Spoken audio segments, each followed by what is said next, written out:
പലരും വിചാരിക്കുന്നുണ്ട് ഈ വന്ന വിധിയോടുകൂടി അവൾ തളർന്നു, ഇനി അവൾ മുൻപോട്ടില്ല എന്ന്.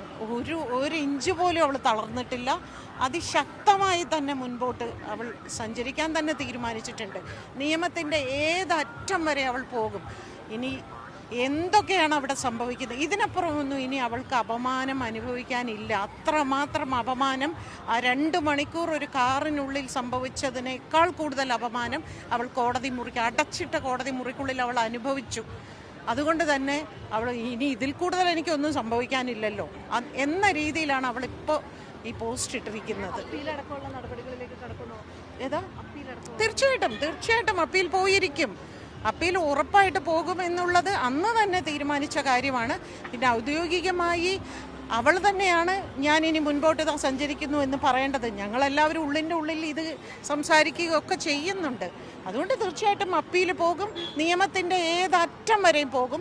അവളെ തളർത്താമെന്ന് ഈ PR വർക്ക് ചെയ്യുന്നവരോ അല്ലെങ്കിൽ ഈ കൊട്ടേഷൻ കൊടുത്ത വ്യക്തിയോ പൈസ വാങ്ങിയ വ്യക്തിയോ ആരും വിചാരിക്കേണ്ട. ഏതറ്റം വരെയും പോകും. ഈ പറയുന്ന രീതിയിലുള്ള എല്ലാ ശിക്ഷകളും കിട്ടത്തക്ക രീതിയിൽ തന്നെ നമ്മളെല്ലാവരും ശക്തമായി തന്നെ അവളോടുകൂടി നിൽക്കുക എന്നതാണ് നമ്മൾ ചെയ്യേണ്ടത്. നിങ്ങൾ മാധ്യമങ്ങളും പൊതുസമൂഹവും നോക്കൂ, മുൻപ് ഒരു 50% ആളുകളെ ഇങ്ങനെയൊക്കെ ഉണ്ടാകുമോ എന്നൊരു സംശയം ഉണ്ടായിരുന്നു. പക്ഷേ ഈ വിധി വന്നതോടുകൂടിയാണ് കുറേ കൂടെ വളരെ വ്യക്തമായിട്ട് എല്ലാവർക്കും മനസ്സിലായത് ഇദ്ദേഹം തന്നെയാണ് അത് കൊട്ടേഷൻ കൊടുത്തത്. കാരണം അങ്ങനെ പറയാൻ കാരണം എന്താ, സാമാന്യ ബുദ്ധിയുള്ള ആർക്ക് മനസ്സിലാവും. കോടതിയിൽ നിന്ന് വിധി കേട്ട് വന്നു കഴിഞ്ഞാൽ എനിക്ക് വളരെ സന്തോഷമുണ്ട്, എൻ്റെ കൂടെ സത്യം വിജയിച്ചു എന്നൊക്കെ വേണമെങ്കിൽ പറയുന്നതിന് പകരം മറ്റൊരു പെണ്ണിൻ്റെ പേരാണ് അവിടെ പറയുന്നത്, മറ്റൊരു നടിയുടെ പേരാണ് പറയുന്നത്. ആ നടി ഒരിക്കലും ആ വേദിയിൽ നിന്ന് സംസാരിക്കുമ്പോൾ ഇദ്ദേഹത്തിൻ്റെ പേര് പറഞ്ഞുകൊണ്ടല്ല അവർ അന്ന് സംസാരിച്ചത്. ഇദ്ദേഹം സ്വയം എന്നെ തന്നെയാണ് എന്ന് ഇദ്ദേഹം ചിന്തിക്കുന്ന എന്തുകൊണ്ടെന്ന് വെച്ചാൽ അത് അദ്ദേഹം ചെയ്തു എന്നുള്ളതിന് അദ്ദേഹത്തിന് നല്ല ഉറപ്പുള്ളത് കൊണ്ടാണ്.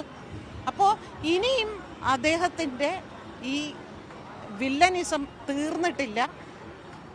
ഇനിയും ഞാൻ ഇത് തന്നെ ചെയ്യും എന്നുള്ളൊരു ധൈര്യം അദ്ദേഹത്തിന് കിട്ടിയത് ആ വിധിയിൽ കൂടിയാണ്. അതെങ്ങനെ നേടിയെടുത്തു എന്നും അത് എന്താണ് അയാൾക്ക് കിട്ടിയിരിക്കുന്ന ധൈര്യം എന്നും എല്ലാവർക്കും അറിയാം. എല്ലാവർക്കും പണ്ട് ഈ സംഭവം നടന്ന സമയത്ത് കൂടെ നിൽക്കാത്ത അർജിതയ്ക്ക് കൂടെ ഇല്ലാത്ത കുറെ ആൾക്കാർ ഇപ്പോൾ അവളോടൊപ്പം എന്ന് പറഞ്ഞുകൊണ്ട് മുന്നോട്ട് വരുന്ന ഒരു കാര്യം ഇപ്പോൾ ചർച്ചയിൽ ഉൾപ്പെടെ പറയുന്നത്. സിനിമയ്ക്കുള്ളിൽ നിന്ന് അങ്ങനെ ആരും വന്നിട്ടില്ല. പുറം ലോകത്ത് നിന്ന്, സാംസ്കാരിക ലോകത്ത് നിന്നും, പൊതുസമൂഹത്തിൽ നിന്നും, മാധ്യമങ്ങളിൽ നിന്നുമാണ് അവളോടൊപ്പം ഞങ്ങളും അവളോടൊപ്പം ഉണ്ട് എന്നൊരു കുറേ കൂടി വലിയ ഒരു പ്ലാറ്റ്ഫോമിൽ എല്ലാവരും പറയുന്നു. പക്ഷെ സിനിമയ്ക്കുള്ളിൽ അന്നും ഇന്നും എന്നും അവർ അയാളോടൊപ്പം തന്നെയായിരിക്കും. കാരണം അയാളുടെ കയ്യിൽ പണമുണ്ട്. ആ പണമാണ് സംസാരിക്കുന്നത്. അയാളുടെ മാർക്കറ്റ് ഇല്ലാതെയാവുമ്പോൾ, അയാളുടെ കയ്യിൽ പണം ഇല്ലാതെയാവുമ്പോൾ ഇവരുടെയൊക്കെ ഈ സംസാരമൊക്കെ നിന്നു.